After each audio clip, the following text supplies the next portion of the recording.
When I think about racial equity and gender equality in the workplace, first of all, before even tackling today, I think it's always important to kind of go back into history to add a little bit of a backdrop to why it's even important. So when I think about the workplace in general, or if we think about the workplace in general, what we may or may not realize is that the construct of the workplace, of offices, especially in the corporate workplace, was created for white men. Now, before anyone jumps at me and says, but Leanne, are you going to say, white men are the problem? This is not the direction I'm going in. Because actually what I'm talking about is it was a place that was created by white men for white men, which meant that in the years, and when I say for white men, I also mean in terms of hiring criteria, in terms of business practice, in terms of interactions with each other. And during the course of, feminism, then you have civil rights, there was a change in demand as to how the workplace should operate. So by default, in many cases now, when we're looking at gender equality and racial equity in the workplace, for a lot of people, for a lot of white men, it's positioning us as women of color, black women, men of color. We're positioned as enemies, but that's not the truth. It's not about enemies. It's not about. It shouldn't be. That shouldn't be the frame or the point of reference. What it's about is understanding that the workplace dynamics, policies, procedures, interactions were never made to include people who look like me or potentially like you. So when we kind of think about it and think about, okay, so how does, the acceptance level work? Well, the acceptance level works based on commonality, right? So you have, if you look at the hierarchy in terms of performance in the office, if you look at the hierarchy in terms of who is acknowledged, who is left at the back, what do you see? You see, well, it's easier to be a white woman than it is to be a black woman because you have the same skin color, you belong to the system, there's the commonality. If you're a black man, you belong to the patriarchy, even if your skin color is different. But when you're a black woman, you have nothing in common. Nothing.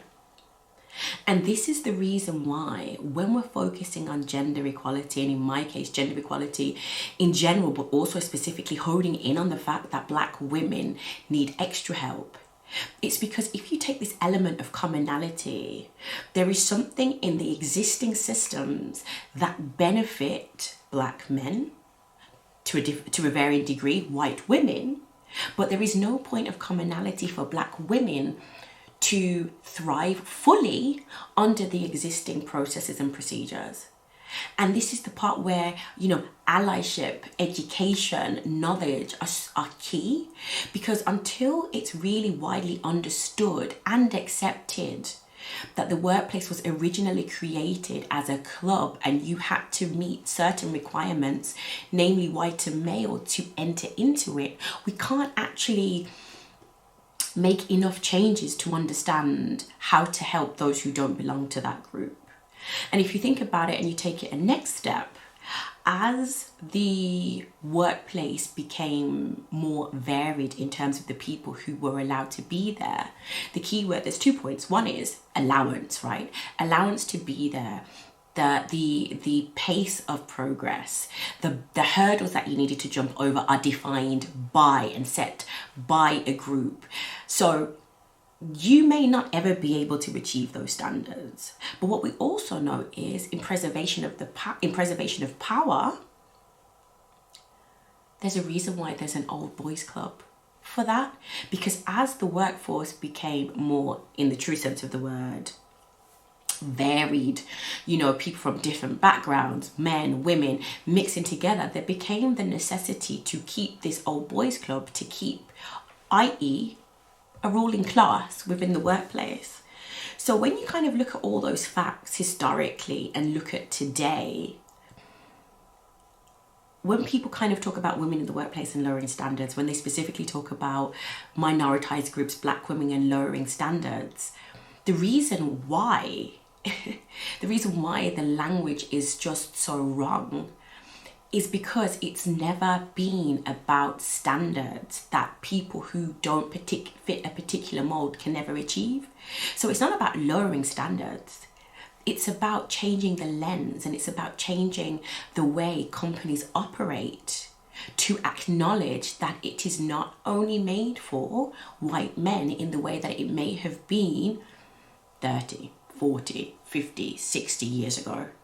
That as part of bringing your company, your business into the new generation, as part of really being an equitable company, you have to look and find the ways to really break down, and this is why it's systemic, really break down these systemic hurdles to make sure it's possible for those who don't belong to the dominant culture, whether it's from a gender perspective or from a ethnicity perspective, that they also have the chance to succeed.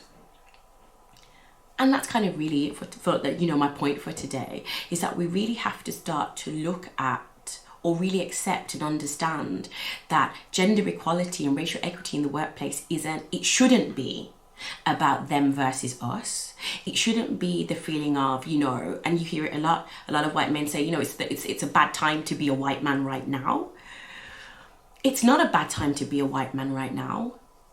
It's all about understanding that the environment that you're in the workplace, or in general in life, has given you leverage, it's given you a platform, and it's given you a larger start.